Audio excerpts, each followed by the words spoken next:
Hi to all. Welcome to elite edge academy. మనం ఈరోజు AP FBO and FSO science and group 2లో science and టెక్నాలజీలో మనకి environmental రిలేటెడ్గా ఒక 75 మార్క్స్కి క్వశ్చన్స్ అడిగారు కదా, ఆ పీవైక్యూస్ అనేది ఈరోజు చూద్దాము.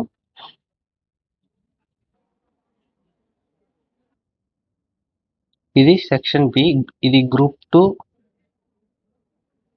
2025 పేపర్. ఇది మెయిన్స్ పేపరు.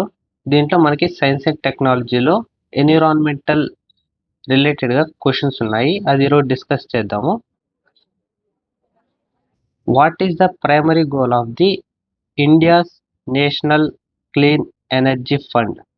ఈ India's national clean energy fund అనేది దీని బేసిక్ చూస్తే ఇది 2010 to 2011లో దీన్ని స్టార్ట్ చేశారు. దీని వర్క్ ఏమంటే ఈ జాయింట్ వెంచర్ క్యాపిటల్స్ దీంట్లో ఇన్వెస్ట్ చేస్తారు కదా, ఈ ఇన్వెస్ట్ చేసే అమౌంట్ ఈ ఇండియాస్ నేషనల్ క్లీన్ ఎనర్జీ ఫండ్లో ఇన్వెస్ట్ చేయడమే. ఇన్వెస్టర్స్ని అట్రాక్ట్ చేసి ఈ ఎన్సిఎఫ్లో ఇన్వెస్ట్ చేయడమే దీని యొక్క ఉద్దేశం. ఇది ఎలా వర్క్ చేసిందంటే promote renewable energy technologies and reduce carbon emissions.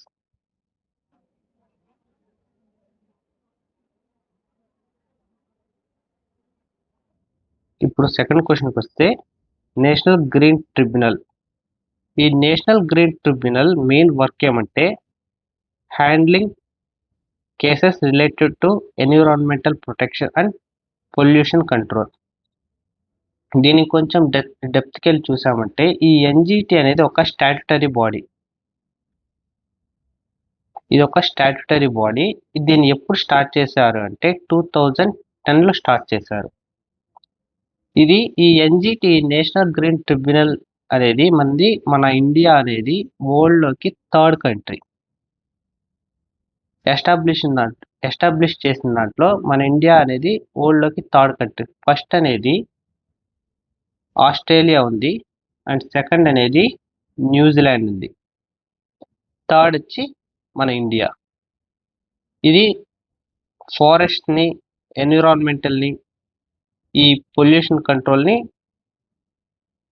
Control చేస్తూ ఉంటుంది. ఇది ఎప్పుడు స్టార్ట్ చేశారంటే 2010లో. ఇది ఒక స్టాట్యుటరీ బాడీ. థర్డ్ క్వశ్చన్కి వచ్చామంటే pollution types. Match the pollution type with its major sources. Pollution type and major sources. Pollution టైప్లో air pollution, water pollution, soil pollution and noise pollution. ఇక్కడ చూసామంటే ఎయిర్ పొల్యూషన్ దేని వల్ల వస్తుంది మనకి? యూజువల్గా వెహికల్స్ నుంచి, ఇంకా చాలా చాలా దగ్గర నుంచి ఎయిర్ పొల్యూషన్ అనేది వస్తూ ఉంటుంది. బట్ ఇక్కడ మనకి ఇచ్చిన ఆప్షన్స్లో దేని నుంచి వస్తుంది? ఇండస్ట్రియల్ ఎమిషన్స్ నుంచి వస్తుంది. And water pollution. ఈ వాటర్ పొల్యూషన్ అనేది చాలా రీజన్స్ వల్ల వాటర్ పొల్యూషన్ జరుగుతుంది. బట్ మనకి ఇచ్చిన ఆప్షన్స్లో ఏముంది? సీవేజ్ అంటే మనం యూస్ చేసే వేస్ట్ వాటర్. ఈ వేస్ట్ వాటర్ వల్ల వాటర్ పొల్యూషన్ అనేది జరుగుతుంది. ఇంకోటి ఏంటి? Soil pollution. ఈ సాయిల్ పొల్యూషన్ ఏం జరుగుతుంది? ఓవర్గా కెమికల్ ఫెర్టిలైజర్స్ యూస్ చేయడం కానీ ఇట్లాంటి వాటి వల్ల మనకి సాయిల్ పొల్యూషన్ అనేది జరుగుతుంది. అండ్ నాయిస్ పొల్యూషన్ ఏం జరుగుతుంది? వెహికల్స్ ద్వారా వస్తుంది. అండ్ దెన్ ఎక్సెట్రా చాలా వరకు ఈ సౌండ్ బాక్సెస్ వల్ల నాయిస్ పొల్యూషన్ అవుతుంది. ఇలాంటి వల్ల మనకి నాయిస్ పొల్యూషన్ అవుతుంది. మనకి ఇచ్చిన ఆప్షన్స్లో కన్స్ట్రక్షన్ యాక్టివిటీస్. ఈ కన్స్ట్రక్షన్ యాక్టివిటీస్లో మనకి జేసీబీస్ వాడటం కానీ, బుల్డోజర్స్ వాడటం కానీ, ఇంకా ఎక్స్ట్రా మిషనరీస్ వాడటం వల్ల ఈ కన్స్ట్రక్షన్ యాక్టివిటీస్లో మనకి ఎక్కువ పొల్యూషన్ అనేది కూడా జరుగుతుంది, నాయిస్ పొల్యూషన్. అండ్ నెక్స్ట్ క్వశ్చన్కి వస్తే which of the following methods is used for solid waste disposal? అంటే సాలిడ్ వేస్ట్ డిస్పోజల్ అంటే సాలిడ్ వేస్ట్ని డిస్పోజ్ చేయడం, అంటే ఒక ప్రాపర్ మెకానిజంతో సాలిడ్ వేస్ట్ని డిస్పోజ్ చేయడం. అది ఎక్కడ? అర్బన్ ఏరియాస్లో, అర్బన్ ఏరియాస్ ఆఫ్ ఇండియా. అంటే అర్బన్ ఏరియాస్లో సాలిడ్ వేస్ట్ని ఒక ప్రాపర్ పద్ధతిలో దాన్ని డిస్పోజ్ చేయడం. ఎలా చేయొచ్చు? కంపోస్టింగ్ చేయొచ్చు, ఇన్సినరేషన్ చేయొచ్చు, ల్యాండ్ ఫిల్లింగ్ చేయొచ్చు. సో మన answer all of the above. Composting అంటే ఒక గొయ్యి తవ్వి దాంట్లో చెత్తని, I mean dry waste and wet waste రెండింటిని వేసేయడం. అండ్ ఇన్సినరేషన్, ఈ ఇన్సినరేషన్ ఏం చేస్తామంటే చెత్తని వేసి కాల్చడం. ఈ చెత్తని వేసి కాల్చడం వల్ల మనకేం జరుగుతుంది? ఎయిర్ పొల్యూషన్ కూడా అవుతుంది ఇక్కడ. And land fillings, land fillings అంటే ఏంటంటే, ల్యాండ్ ఫిల్లింగ్స్ అంటే ఒక పెద్ద గొయ్యి తవ్వి దీంట్లో ఫస్ట్ చెత్త వేసేస్తాం, దాని మీద మళ్ళీ శాండ్తో ఫిల్ చేస్తాం, మళ్ళీ చెత్త వేస్తాం, మళ్ళీ సాయిల్తో ఫిల్ చేస్తాం, మళ్ళీ చెత్త వేస్తాం, మళ్ళీ సాయిల్తో ఫిల్ చేస్తాం. ఇలాగా ల్యాండ్ ఫిల్లింగ్ చేసుకుంటూ రావడం. దీనివల్ల ఏం యూజ్ ఉండదు మనకి. ఫ్యూచర్లో ఈ ల్యాండ్ యూజ్ చేసుకోవడానికి కూడా ఎలాంటి యూజ్ ఉండదు. మనం చూసినట్టయితే న్యూఢిల్లీలో ఒక మౌంటైన్ లాగా అయిపోయింది. ఇలాగ ల్యాండ్ ఫిల్లింగ్ చేసి ఒక మౌంటైన్ లాగా అయిపోయింది. నెక్స్ట్ క్వశ్చన్కి వస్తే, which of the following is the primary goals of India's municipal solid waste management? ఈ మున్సిపల్ సాలిడ్ వేస్ట్ మేనేజ్మెంట్ అనేది municipal solid waste management and handling rules 2000 year. ఈ 2000 ఇయర్లో ప్రతిసారి సాలిడ్ వేస్ట్ మేనేజ్మెంట్ చేయడానికి కొన్ని రూల్స్ తీసుకొని వస్తూ ఉంటుంది. దాంట్లో 2000 ఇయర్లో ఏం చేశారు? Promoting waste segregation. ఈ ప్రమోటింగ్ వేస్ట్ సెగ్రిగేషన్ అంటే డ్రై వేస్ట్ని, వెట్ వేస్ట్ని సెగ్రిగేట్ చేయడం, అంటే సపరేట్ చేయడం. ఇప్పుడు డ్రై వేస్ట్, వెట్ వేస్ట్ రెండు వేస్తే ప్రాబ్లం అవుతుంది కదా. ఐ మీన్ ప్రాబ్లం అంటే డ్రై వేస్ట్, వెట్ వేస్ట్లో, ఇప్పుడు డ్రై వేస్ట్లో బాటిల్స్ ఉంటాయి, వాటర్ బాటిల్స్ ఉంటాయి, అండ్ దెన్ ప్లాస్టిక్ ఐటమ్స్ ఉంటాయి. ఇలాంటివంతా మిక్స్ చేసి వేయడం కన్నా సెగ్రిగేట్ చేసి దాన్ని ప్రాపర్ దీంట్లో డిస్పోజల్ చేస్తారనమాట. So promoting waste segregation. అలానే ఇంకోటి చూసుకుంటే 2025లో సాలిడ్ వేస్ట్ మేనేజ్మెంట్ రూల్స్, ఇది డ్రాఫ్టింగ్లో ఉంది, ఇంకా మనకి అమల్లోకి రాలేదు, డ్రాఫ్టింగ్లోనే ఉంది. ఈ డ్రాఫ్టింగ్లో మెయిన్గా 4 స్ట్రీమ్స్ మీద ఫోకస్ చేశారు. ఆ 4 స్ట్రీమ్స్ ఏంటంటే wet, dry and sanitary and then special care of batteries అంటే మనం యూజ్ చేసే కార్ బ్యాటరీస్ కానీ, మన లారీ బ్యాటరీస్ కానీ, ఇలాంటివి బ్యాటరీస్ ఏదైనా సరే ఈ ప్రైమ్ ఫోకస్ దేని మీద చేశారు? ఈ 4 స్ట్రీమ్స్ మీదే చేశారు. ఒకటి wet waste, dry waste, sanitary waste and batteries. వీటి మీద 2025లో సాలిడ్ వేస్ట్ మేనేజ్మెంట్ రూల్స్ కింద ప్రైమ్ ఫోకస్ చేశారు. అండ్ దెన్ మనకి 2024లో ప్రైమ్ ఫోకస్ దేని మీద చేశారు అంటే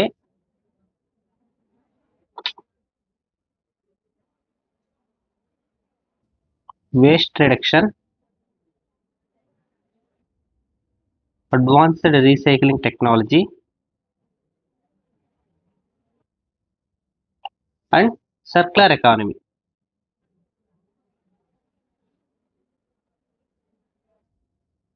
వీటి మీద ప్రైమ్ ఫోకస్ చేశారు 2024లో. ఏంటేంటి? Waste reduction, advanced recycling technology and circular economy. మనకి రేపు FBOలో మెయిన్స్లో 2024లో ప్రైమ్ ఫోకస్ దేని మీద చేశారనేసి ఇచ్చారనుకోండి, సర్క్యులర్ ఎకానమీ మెయిన్ దీని మీద స్ట్రెస్ చేయొచ్చు. ఎందుకంటే సర్క్యులర్ ఎకానమీ అనేది 2024లో తీసుకొచ్చారు ఇక్కడ సాలిడ్ వేస్ట్ మేనేజ్మెంట్లో. అండ్ నెక్స్ట్ క్వశ్చన్కి వెళ్ళాము అంటే what is the main advantage of organic farming over conventional farming? ఇక్కడ ఆర్గానిక్ ఫార్మింగ్, కన్వెన్షనల్ ఫార్మింగ్ అంటే ఏంటంటే, కన్వెన్షనల్ ఫార్మింగ్ అంటే మోడర్న్ టెక్నాలజీస్. ఈ మోడర్న్ టెక్నాలజీస్ యూస్ చేసి అగ్రికల్చర్ చేయడం. ఎలా? పెస్టిసైడ్స్ కానీ అండ్ యూరియా ఇలాంటివి ఫెర్టిలైజర్స్ యూస్ చేయడం, ఎక్కువ ఫెర్టిలైజర్స్ యూస్ చేసేయడము, ఇలాంటివి మోడర్న్ టెక్నాలజీ. అండ్ మిషనరీ ఇలాంటివి కన్వెన్షనల్ ఫార్మింగ్. ఆర్గానిక్ ఫార్మింగ్లో ఏం యూస్ చేస్తాం? అనిమల్ వేస్ట్, ట్రీస్ వేస్ట్, ఆకులు, వీటినంతా కుల్లబెట్టి ఈ యూరియా లాగా, బయో యూరియా లాగా యూస్ చేస్తాం. మెయిన్ అడ్వాంటేజ్ అడిగాడంటే ఇంక్రీజింగ్ పెస్టిసైడ్స్ యూస్ కాదు, high yield crop in all conditions ఇది కాదు, reduce chemical input and improve soil health. ఇక్కడ ఇది థర్డ్ ఆప్షన్లో reduce chemical input and improve soil health. మనము ఈ పెస్టిసైడ్స్ వాడడం వల్ల సాయిల్ హెల్త్ అనేది కూడా దెబ్బతింటుంది బికాస్ ఆఫ్ కెమికల్ ఓవర్గా కెమికల్ ఫెర్టిలైజర్స్ ఓవర్గా యూజ్ చేయడం వల్ల ఏమవుతుంది? ల్యాండ్ అనేది దాని సారత్వం అనేది కోల్పోతుంది. మనకి గ్రీన్ రెవల్యూషన్ అనేది జరిగింది. ఈ గ్రీన్ రెవల్యూషన్లో పంజాబ్, హర్యానాలో ఓవర్గా ఫెర్టిలైజర్స్ యూజ్ చేశారు. ఓవర్గా ఫెర్టిలైజర్స్ యూజ్ చేసేసి అక్కడ ల్యాండ్ అనేది ఇప్పుడు శాలినిటీ ఎక్కువైపోయింది. ఈ శాలినిటీ వల్ల పంటలు కూడా చాలా తక్కువ పడుతున్నాయి. సో ఈ శాలినిటీ పోవాలి అంటే దాంతో కూడా గిప్సిమ్ అనేది మిక్స్ చేసి వేయడం వల్ల రెడ్యూస్ చేస్తుంది ఆ శాలినిటీని. అందువల్ల మనకి మెయిన్ అడ్వాంటేజ్ ఏంటి? సాయిల్ హెల్త్ ఇంప్రూవ్ అవుతుంది అండ్ కెమికల్ ఫెర్టిలైజర్స్ కూడా మనం తక్కువ యూజ్ చేస్తాం. ఇక్కడ మనకి మన గవర్నమెంట్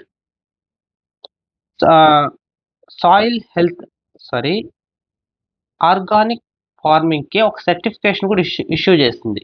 ఎలా ఇష్యూ చేస్తుందంటే 2 to 3 years, ఈ 2 to 3 yearsలో ఎలాంటి కెమికల్ ఫెర్టిలైజర్స్ కానీ యూజ్ చేయకుండా మనం ఫార్మింగ్ చేస్తే మనకి ఆర్గానిక్ ఫార్మింగ్ సర్టిఫికేట్ కూడా మన గవర్నమెంట్ మనకి ఇష్యూ చేస్తుంది.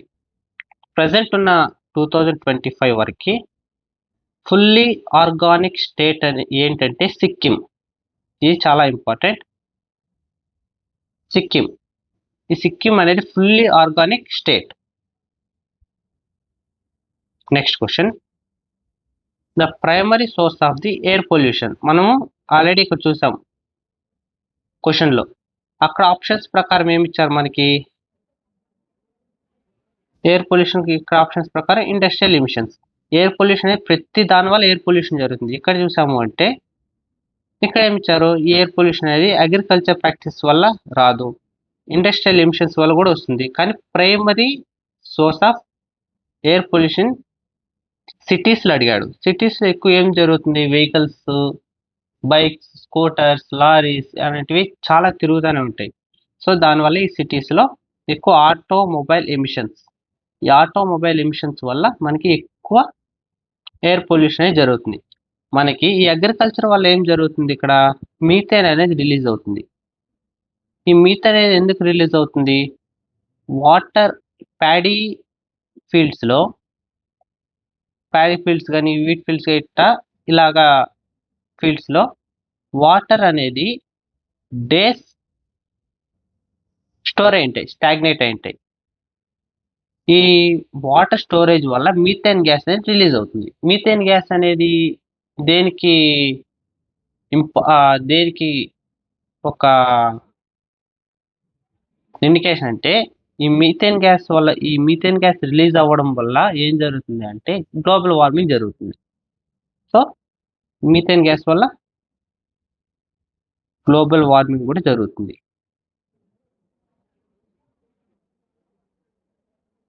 నెక్స్ట్ వచ్చాము అంటే which of the following is not an example of bioremediation technique. Bioremediation technique అంటే ఏదన్నా ఒక విపత్తు జరిగిన తర్వాత మీన్ ఒక విపత్తు అంటే న్యాచురల్ కలామిటీస్ కాదు. ఇప్పుడు ఒక న్యూక్లియర్ వేస్ట్ రావడం కానీ, ఓషన్లో షిప్ వెళ్తూ అది మునిగిపోయినప్పుడు ఆయిల్ బయట రావడం కానీ, ఇలాంటివి జరిగినప్పుడు దానికి మనం బయో రెమిడియేషన్ టెక్నిక్స్ అని ఏవి యూజ్ చేస్తాం. ఇక్కడ నాట్ అన్ ఎగ్జాంపుల్ అన్నాడు. నాట్ అన్ ఎగ్జాంపుల్ అంటే oil spill cleanup using bacteria. ఇది బయో రెమిడియేషన్. ఎందుకంటే ఓషన్లో ఎప్పుడన్నా వెళ్తూ షిప్ మునిగినా కూడా ఆ ఆయిల్ స్పిల్ని కంట్రోల్ చేయడానికి బ్యాక్టీరియా యూజ్ చేస్తాం. ఆ బ్యాక్టీరియా నేమ్ ఏమంటే సూడోనమస్ పుటిడా. సూడోనమస్ పుటిడా. ఈ బ్యాక్టీరియాని మనం ఆ ఆయిల్ స్పిల్స్ ఆ ఆయిల్ని రిడ్యూస్ చేయడానికి ఈ బ్యాక్టీరియాని యూజ్ చేస్తాం. దీన్ని ఇంకోటి విధంగా ఎలా పిలుస్తాం? పి పుటిడా. ఇది మనకి ఎఫ్ఎస్ఓ ఆర్ ఎఫ్పిఓలో ప్రిలిమ్స్లో వచ్చిన క్వశ్చన్. ఇంకోటి ఏంటి? Using plant to observe pollutants. ఇది కాదు. Burning contaminated soil. Burning contaminated soil అనేది మనము బయో రెమిడియేషన్ కింద టెక్నిక్ కింద తీసుకోము. కంపోస్టింగ్ ఆర్గానిక్ వేస్ట్ ఇది తీసుకుంటాం. ఎందుకంటే ఆర్గానిక్ వేస్ట్ని ఒక బాక్స్ షేప్డ్ ఒక తొట్టిలో కానీ వీటిలో వేసి దాన్ని కొన్ని రోజులు కొల్లబెట్టి దాన్ని ఒక యూరియాగా మార్చి యూజ్ చేసుకుంటాం. ఇంకోటి next question, what was the primary purpose of the air prevention and control of pollution act 1981. ముందుగా ఈ air prevention and control of pollution act 1981 కిందకి వెళ్ళేటప్పుడు దీన్ని ఎవరు యాక్ట్ చేశారు అంటే సిపిసిబి అంటే సెంట్రల్ పొల్యూషన్ కంట్రోల్ బ్యూరో. ఇది సెంట్రల్ లెవెల్లో. అండ్ స్టేట్ లెవెల్లో ఎస్పిసిబి స్టేట్ పొల్యూషన్ కంట్రోల్ బోర్డు. ఈ రెండు వీటిని రెగ్యులేట్ చేస్తూ ఉంటాయి. ఇక్కడ మన ప్రైమ్ ఫోకస్ దేని మీద పెడుతుంది? ఈ prevention controlling pollution act control air quality standards. Control air quality. ఈ ఎయిర్ క్వాలిటీ స్టాండర్డ్స్ని మెయింటైన్ చేయడానికి ఈ యాక్ట్ అనేది తీసుకొచ్చాం. Next question, which of the following government initiatives AIIMS to control industrial emissions. ఈ ఇండస్ట్రియల్ ఎమిషన్స్ ఇన్ ఇండియా. ఈ industrial ఎమిషన్స్ని control చేయడానికి మనం తీసుకున్న ప్రోగ్రామ్, మన ఇండియా తీసుకున్న ప్రోగ్రామ్ ఏంటంటే ఎన్క్యాప్. ఎన్క్యాప్ అంటే నేషనల్ క్లీన్ ఎయిర్ ప్రోగ్రామ్. ఈ నేషనల్ క్లీన్ ఎయిర్ ప్రోగ్రామ్ అనేది ఎప్పుడు వచ్చింది అంటే 2019లో దీన్ని లాంచ్ చేశారు. ఎవరు లాంచ్ చేశారు అంటే మాప్సీ, ministry of environment, forest and climate change.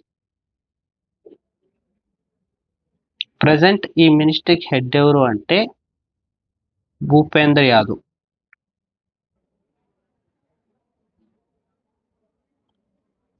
Bhupender Yadav ఈ మినిస్ట్రీకి ప్రజెంట్ ఉన్న హెడ్.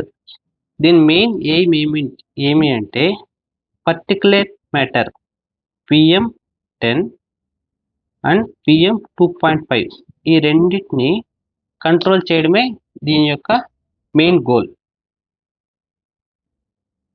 దీనికి మనం టార్గెట్స్ కూడా సెట్ చేసుకున్నాం.